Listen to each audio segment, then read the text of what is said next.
Hello and welcome to Myth Monsters. My name is Erin and I'll be your host for these little snack bite-sized podcasts on folklore and mythical monsters from around the world. These podcasts focus on the actual cryptids, folklore and mythic monsters from global mythology, rather than focusing on the full stories of heroes and their big adventures. I'll also be dropping in some references that they have to recent culture, and where you can see these represented in modern day content so that you can learn more and get as obsessed as I am about these absolute legends of the mythological world. You know what I've said for the last few weeks? Yep, it's happening. It's hot. I hate it. Thankfully though, I have mastered the technique of cooling my house down in the evenings before the blistering sun wakes me up at 7 AM every morning. But it is pretty rough at the moment in the UK. Please do send us your thoughts and sorrows and prayers. It will only get worse from this point onwards. I'm recording at about 11 o'clock at night and it's still 17 degrees outside. I've got all the fans going, so if you can hear a monotonous ringing in the background, it's my fan. And I'm sorry, I'm not going to turn it off. But moving swiftly on from the weather, and I do apologise, I'm very British when it comes to this being my favourite small talk entry subject. We are not going too far from the British Isles this week though, and heading over to Scandinavia for a terrible monster from Norse mythology that has become truly a legend. He has been known by many names like the World Serpent, the Midgard Serpent, the Earth Necklace, but his nickname is Jörmungandr. If you are into your Norse mythology, you know how massive this giant snake is to the Norse pantheon and to Norse pagans, and I'm going to tell you all about him. Jörmungandr is generally described, as you can imagine from his other names, a giant serpent or dragon. There are only two different accounts of what he looks like physically, and they are just basic snakes or dragons. There's nothing in particular that's special about him, other than the fact that he is absolutely massive. He can encircle the entire world and eat his own tail to complete the circle, which is known as the Ouroboros, which I'll explain more later, just as a thing. But he is huge. You cannot even fathom how massive this creature is. Now, he primarily lives in Midgard's waters, and if you know anything about Norse mythology or have listened to any of my Norse myths before, that means Earth, Midgard, is technically where we live, and we exist as one of the 9 Norse realms. He was thrown into them as a little baby snake by the king of the Norse pantheon, Odin, as Jörmungandr and his 2 siblings were all involved in a prophecy that foretold the downfall of the Norse gods, otherwise and famously known as Ragnarok. Now, why is this? Well, Jörmungandr is one of the 3 most important children of the trickster god Loki and his Jotun giantess mistress Agraboda, who had him, Fenrir the giant wolf, and the goddess of Niflheim or Norse underworld Hel. Yes, her name is just Hel. The prophecy really worried Odin, and considering the monsters were raised in the giant realm of Jotunheim, which the gods had issues with previously, all 3 children were either sent away or basically imprisoned with the gods. He threw Jörmungandr into Midgard, Hel to Niflheim, and Fenrir was chained up in Asgard to be used as a guard by the gods who rejected him. Now, we will cover Fenrir in another episode, and unfortunately Hel is basically the Norse goddess of death, so we probably won't touch on her again. There's not anything particularly monstrous about her other than the fact that she's evil and the goddess of death, so we'll see if we ever come back to her. Now, getting back to Jörmungandr, in terms of powers, he had the ability to shoot a black poisonous sludge from his mouth, and whilst he was still small, he shot this at the god of thunder Thor, who cursed the animal as his permanent nemesis, which goes on for the rest of their lives, and Thor is in all of Jörmungandr's myths. Also, technically, he was half god, half giant, and so he was really quite massive and strong, as well as being super long too. Now, if you do want to hear me go on about the Norse giants in more detail, I covered the Jotun not too long ago, and this also covers all of the Norse realms as well if you didn't know about them. I won't go into them now, but it's always handy to know if you don't already. Now, Odin was pretty happy with what he'd done to the children, But once Jörmungandr was thrown into the sea, he started growing exponentially and eventually grew long enough to cover the whole world and bite his own tail. However, what Odin wasn't aware of is that the prophecy of Ragnarok said that the world serpent would start Ragnarok when he released his tail from his mouth, and that Thor and Jörmungandr would fight to the death at the end of days. That was something that was conveniently not told to him. And this precursors everything to do with Ragnarok and the general fall of the Norse pantheon. But before I get way too into the myth and tell you all the stories about him, I'm just going to say that there was only one Jörmungandr. There were no other great snakes in the ocean, meaning that he never procreated. We also know that he was a he because he is actively named as such within the mythology, same as Fenrir, with Hel being presented as female. And I will also say they were not the only children of Loki, and they were not the only monstrous children either, but they were the only ones from Agraboda. But for now, let's jump into the history of the myth before I tell you about the events of Ragnarok and myths about this wonderful beast. So in terms of etymology, Jörmungandr is an Old Norse word which comes from Jörmun, meaning superhumanly large, and Gand, meaning snake. However, it can mean a whole load of stick-like objects. I'm sure you will use your imagination. I will not name some of them. So we believe that it means giant snake, vast river, vast stick or staff, serpent. However, it can also mean the vast bind too, relating to the coiling of the snake's body. Now, I mentioned this earlier, but realistically, Jörmungandr is just a nickname, or even its actual given name, but it's actually called Midgardsormr, which literally translates into world serpent, if you translate Midgard into world, of course. But it all makes sense in the end. I will also say you'll probably notice that it's got an R on the end. However, this word you don't pronounce the R. I did so in the announcement last week. Very bad of me, I didn't check beforehand, but it is just Jörmungandr. The history of this monster though is pretty slim, and it is with most Norse myths, mainly because they all come from pretty much the same thing, the prose Edda or the poetic Edda in its full state.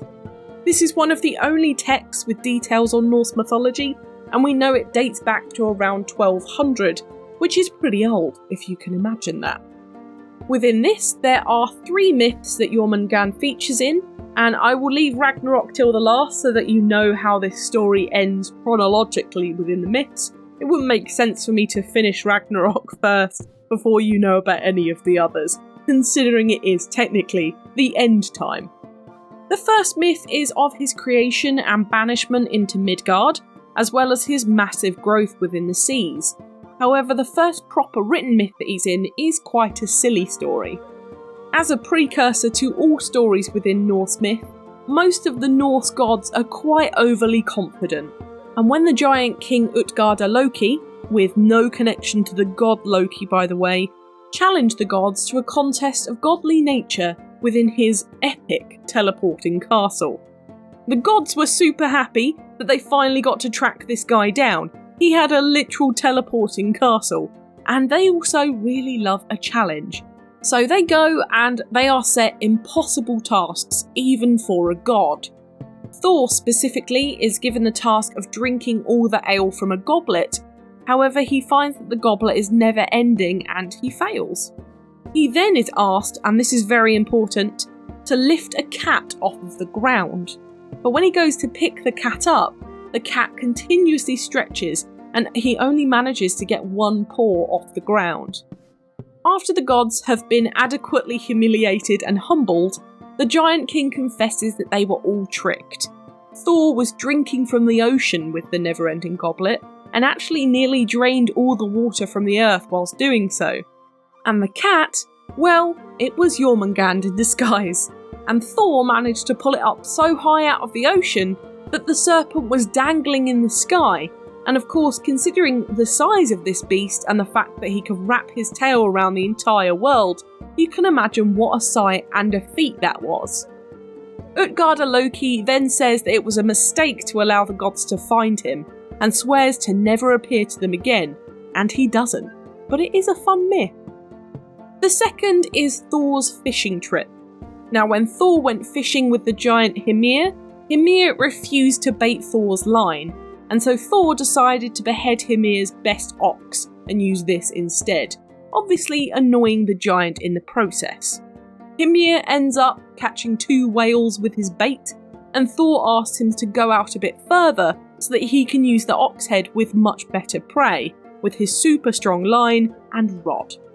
And of course, what would he fish up but Jörmungandr, who spits poison at him in shock, and Thor remembers this monster from his younger years, grabs his hammer and tries to kill him. However, Hymir steals away his revenge and cuts the line, returning the serpent to the depths. There is another ending to this myth though, and it's that Thor ends up killing the beast. However, canonically for Ragnarok to happen, which is essential I must say, the beast must remain alive, so it only makes sense to stick to the first one. Now, most importantly, we do have Ragnarok. You know the prophecy part, but this would bring an end to the whole Norse pantheon and realistically, the Norse pagan way of life. So it's a really big deal within mythology and within the Norse religion at the time. Ragnarok starts with the death of the god Balder, who was killed by Loki with his one weakness, mistletoe. Very strange, but it's just the way it is. As soon as this happens, Jörmungandr releases his tail, and the sea becomes turbulent and deadly. Once he's had his fun splashing around, he then forces a flood and washes himself onto land. Once there, Jörmungandr releases poison into the air and sea, alongside his brother Fenrir, who is snorting out fire from his nostrils.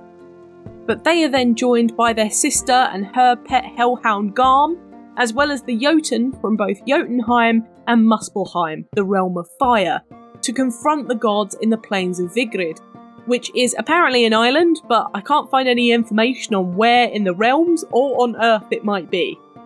The war starts when Heimdall, the god of foresight, blows the god's war horn, Galahorn, and the 2 parties come to blows. Jörmungandr and Thor end up in combat, where Thor kills Jörmungandr. However, Thor walks 9 paces and also dies from his poisonous bite.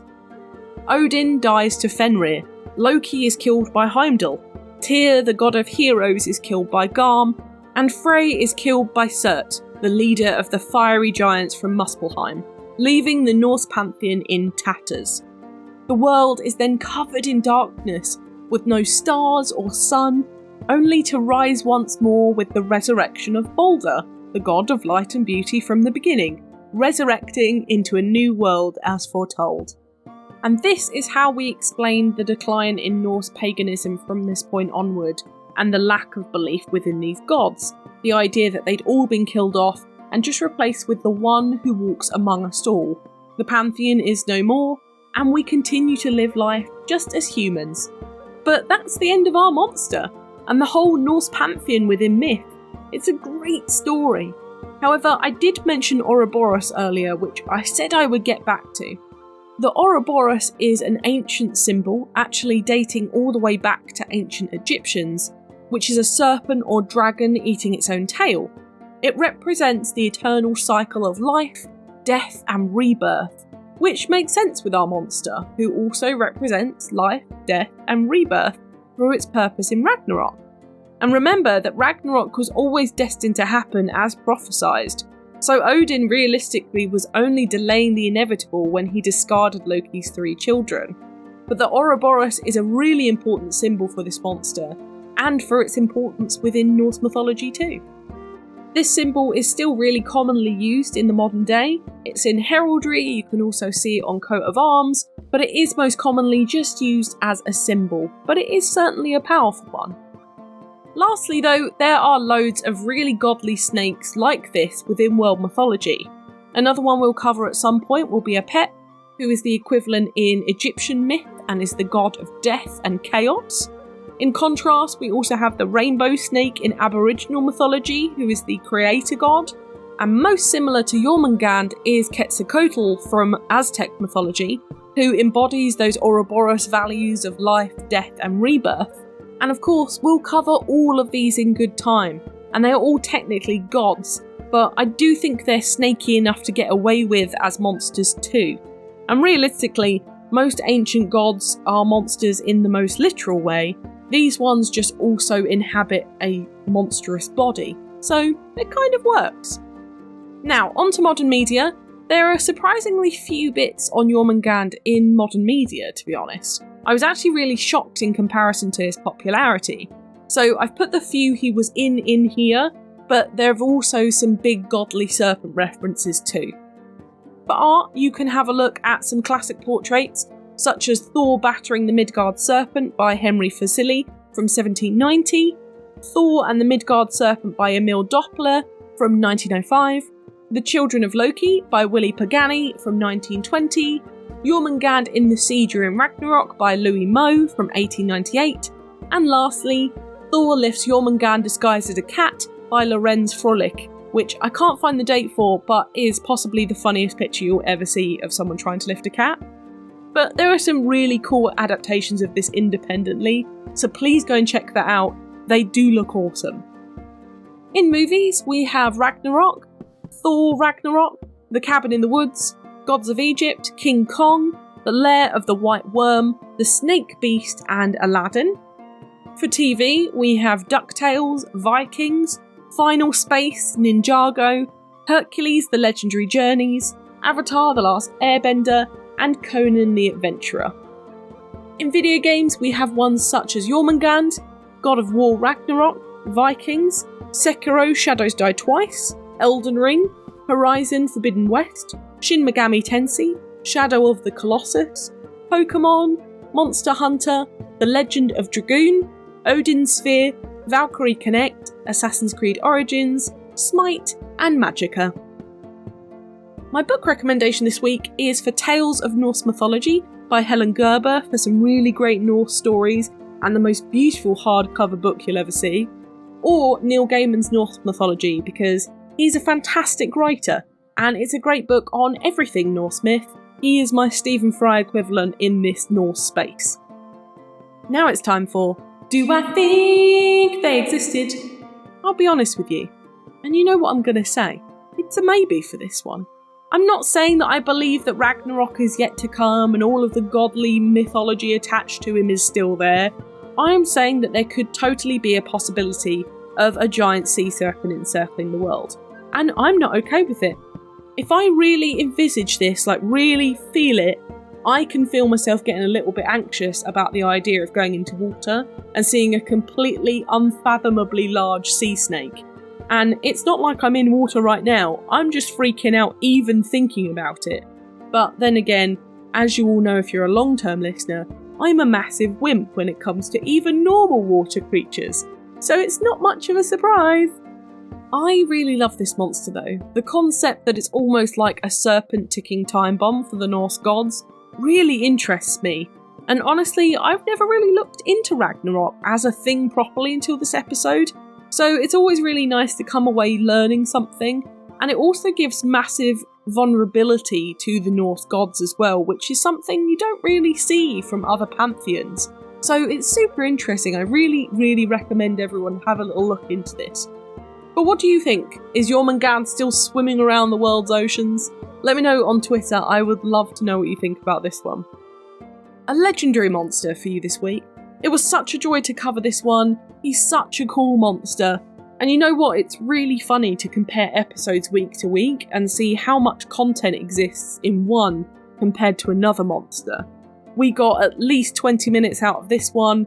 Last week was only 11 minutes. The comparison sometimes is really quite mad, but I enjoy them long or short. Next week, we're heading over to the Andes in South America to look at the horrible, although sometimes handy, fat-stealing monster, the Pishtaco. No need to pay for liposuction next Thursday for this one. For now though, thank you so much for listening. It's always an absolute pleasure. If you enjoyed this podcast, please give it a rating on the service you are listening on. I've got the Twitter for any questions or suggestions on what monsters to cover next, and I'd really love to hear from you. The social media handles for TikTok, YouTube and Instagram are Myth Monsters Podcast, and the Twitter is Myth Monsters Pod. But all of our content can always be found at mythmonsters.co.uk, and you can find us on Good Pods, Buy Me a Coffee and Patreon if you want to help me fund the podcast too. Just to let you know, I did an amazing guest spot with Chat Tsunami the other day. It was a really fun experience. We chatted video games, old Game Boy Advances, movies, Pedro Pascal, and a little bit of monsters thrown in there. Really recommend tuning in when it's ready. I will of course send links out when it is. Should be around this time next month in July. Come join the fun though, share this with your pals. They might love me as much as you do. But for now, stay spooky. And I'll see you later, babes.